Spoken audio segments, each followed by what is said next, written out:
We are halfway through the year, and if you've been following my channel, then you know that I'm on a mission to see 52 shows this year, which means one show a week. And I'm happy to report that I'm on track. I've seen 32 shows so far, and to make use of all these countless hours spent at the theater, I've decided to compile a few shows that I love this year, which you can still see. Let's start with the best first. I want to talk about Hello, Dolly. This is one of those musicals that I'm known as a classic and that I should go and check out, but honestly, I did not expect a lot from this musical. I knew that the story was set at the beginning of 20th century. I knew that it's a little bit more of like an old school vibe, and I just went to see it quite frankly because Imelda Staunton was on the bill, and I knew that this was a musical that I had to check out because I've never seen Hello, Dolly before. But what I've experienced at the theater was absolute magic. This is a perfect musical to see, from the score that is full of beautiful melodies all the way to set and choreographies, beautiful costumes, and then we get to the cast, which is absolutely amazing with Imelda Staunton in the lead role. It has received glowing reviews from across the board, so it is agreed even in the world of the theater critics that this is the production worth seeing. What I really liked about this production is that they did not hold back when it comes to the set design and costumes. Everything was there to really make this musical stand out, and also when you have an amazing orchestra playing these great tunes and cast that is almost 40 people on stage. All of this really gives the impression that this is the musical worth of your attention, and I would agree that this is one of the best things that I have seen this year, and I would highly recommend for you to check out. Hello, Dolly is on until September 21st at the London Palladium, and you have tickets in between 20 to 25 pounds on a regular basis, so definitely try and see it before it closes. The second on the list of the shows that I love this year, which you can still see, is Hadestown, the most highly anticipated Broadway to West End transfer. A lot of people were really keen to go and see this musical, and I was one of them, but I did not really know a lot about the musical before I went to see it. I just knew that it was really acclaimed and it got a lot of awards, and if you've seen my review that you can check out here, you would know that this was not the love at first sight. I love the music, but I kind of got a little bit lost in the story. But what really helped is that after seeing Hadestown, I researched a little bit about the myths, and then things started to just make sense, and then I got addicted to the soundtrack, and now I can't wait to go see Hadestown again. This is a story about Orpheus and Eurydice. It's a love story based on a Greek myth, but it's also a story about Hades and Persephone and Hermes. In a way, if you know a little bit more about Greek mythology, then you will resonate with this musical more, and you will be able to find those parallels in the stories and kind of really get out of it what you should be getting out of it. And I think for me, the second time I was listening to the soundtrack, knowing the myths, it was definitely a very special listen. It is full of amazing tunes with jazz and folk sound. You have musicians on stage, the cast singing pretty much from the beginning till the end. There isn't a lot of spoken word in the musical or at all. So basically it's really an indulgent watch for everyone who loves amazing music, Greek mythology, and if you're into stories that really make you think deeper about the world around you, then Hadestown is a must-see. Hadestown is on until February 2025, so you still have quite a lot of time to go and check it out, and tickets are sometimes even £15, so you can definitely find some good deals for it. Most of the shows in this video are musicals, but there is one play that I want to share with you, and that is Slave Play, which is my third recommendation for you to check out. Slave Play holds the record for a play that has received the highest number of Tony Award nominations, and that is 12. This is a show unlike anything I've seen before, and I'm gonna try and not spoil it too much for you. It is for those of you who like to go to theater to really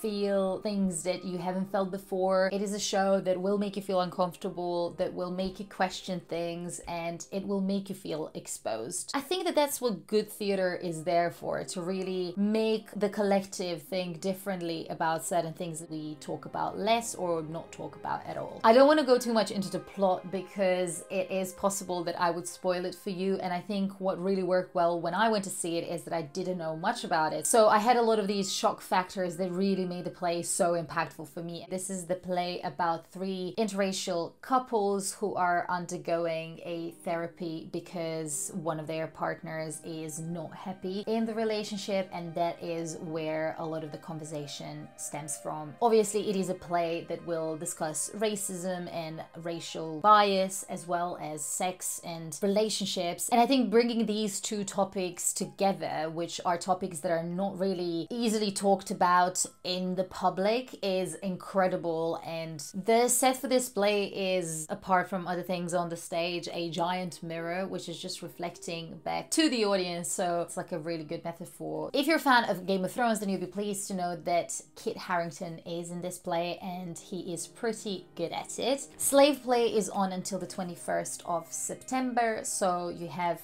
a couple of months to go and check it out, so make sure not to miss it. We are at the show number 4, and that is Next to Normal. This is the musical that everyone's been raving about. It had a very short run at the Donmar Warehouse initially, and then it got its West End transfer, and I went to see it on the first night of the previews on the West End. This was really a special watch because there were so many true fans of this musical that really resonated with it. Lots of tears, lots of emotional energy in the room, and that is just a sign of how good this musical is. The storyline of Next to Normal is centered around mental health illness, and in particular bipolar disorder. It follows Diana, who is diagnosed with bipolar disorder, and her family, and just generally how this impacts their life and how they're coping with it and what triggered that. And it really tries to portray how it is to live with this condition and how in this family it is not just her condition, it is something that everyone is involved with, and the impact of this illness is felt by all of them. Next to Normal is a rock musical, so it has quite a lot of upbeat, up-tempo songs. However, they are also very deep and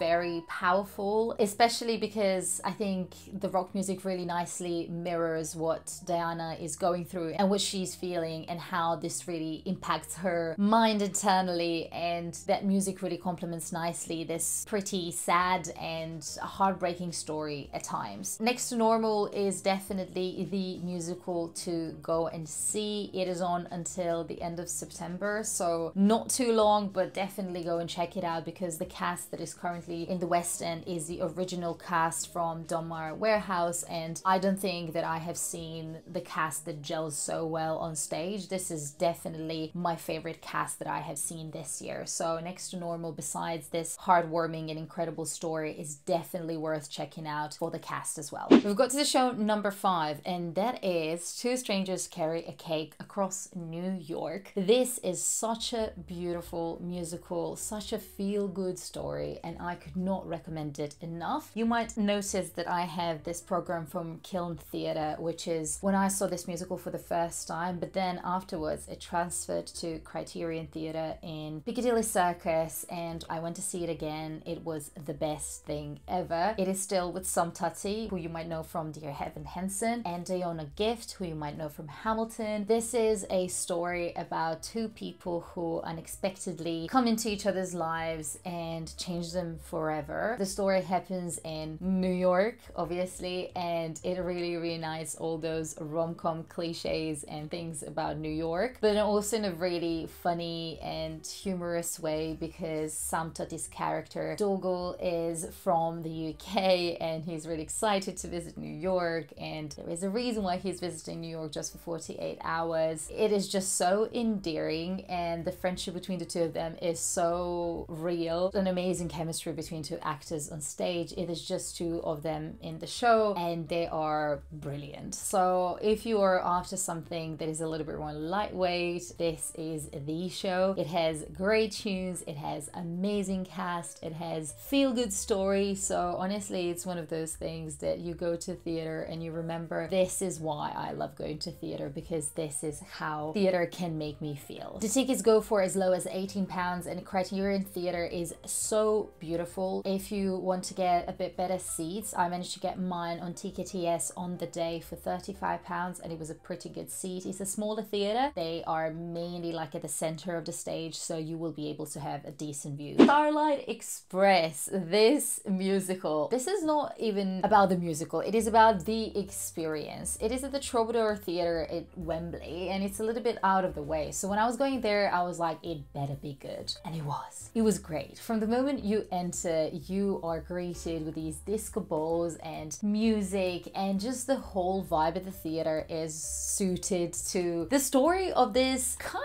of weird musical. The story is about trains, and when I kind of read that, I was like, I'm sure it's a little bit deeper than that. Honestly, it's not. It is literally a story about trains, about a boy who is having a dream about the trains, and there are different kinds of trains. Like, there is a steam train, there is an electric train, there is a hydraulic train. All of these different kinds of trains are racing in this boy's dreams, and they are doing that in a very camp fashion with these really loud songs that are just, one song ends, the other one starts, and it is all a little bit messy and crazy, but that's the beauty of it. I actually really enjoyed it, despite this not being the soundtrack that I'm gonna go and listen to, or maybe a story that I'm gonna deeply think about. But I do think it's an amazing show. It's a really good, fun time to go and see it, especially because the way that they have arranged the set. All of the cast members are on roller skates, which is incredible, and they had these like really colorful and fun costumes. But also the way that the theater is set up is that they have these racing tracks everywhere around you, so they are actually racing and you can see them going in circles and in different directions, and it is great. I think this is, when it comes to innovation in set design, very good. So I can see this being nominated for an Olivier or two in that department. The execution of it and the production of it, it's an event, it's an experience that you need to go and check out, and that is why it is on the list. You can see Starlight Express until June 2025, which means that tickets are very much available and you can get some really good deals. My suggestion would be, if you are sitting anywhere kind of closer to the stage, to sit at the platform A and B. They're like those two sections which are really good. That's where I was sitting. If you're a little bit further towards the stage, you will miss out quite a lot of action that happens in the background. But if you are really far away at the back, then you might not feel as close to the action. I think that's the beauty of it, to be surrounded with it, to have the cast members whizzing by on their roller skates, and I think that's the most fun part. So platform A and platform B are definitely my recommendations in terms of where to sit. And the last show that I want to talk to you about is Viola's Room, which is a Punch Drunk production, quite a bit different to anything else that I've talked about in this video, but also quite a bit different to previous Punch Drunk productions. You might be familiar with Sleep No More or Burnt City, which are really big Punch Drunk productions that involve elaborate set designs and a lot of actors and dancers. And when I went to see the Burnt City, I couldn't stop thinking about it for the next couple of days and thinking about the rooms that I should have gone to or the characters that I should have followed. Viola's Room is a completely different experience, and it's very much incomparable to these big productions, but it's still a very unique Punch Drunk experience. So if you don't want to see a musical or a play, then I think this could be worth checking out for you. It is described as a moonlit fever dream, and you're following this girl's story through the labyrinths and through this very dark corridors and rooms, and the story is narrated by Helena Bonham Carter, which really adds to the spookiness and the beauty of it. It is only 45 minutes experience, and it is in Woolwich, so it's also a little bit outside of central London. The tickets are in between 28 to 38 pounds, depends on the day. Interestingly, you can book Viola's Room as a group of 6, and then you have the whole group to yourself and you can go and do this experience together. But if you want to go as a 2, 3, or even on your own, you will then be part of a bigger group, and then you'll follow along with strangers, which is also really exciting. You can see Viola's room until 15th of September, so you don't have too much time, but I definitely think it's one of those unique London experiences that is worth checking out while it's on. So those would be my recommendations of the shows to see in London in the next few months. Definitely check them out because I think that each of them have something special and unique, and there's something for everyone's taste. If you are wondering how you can secure cheap tickets in London, then check out this video where I'm talking about my ways to do so, and maybe that can help you find your ways too.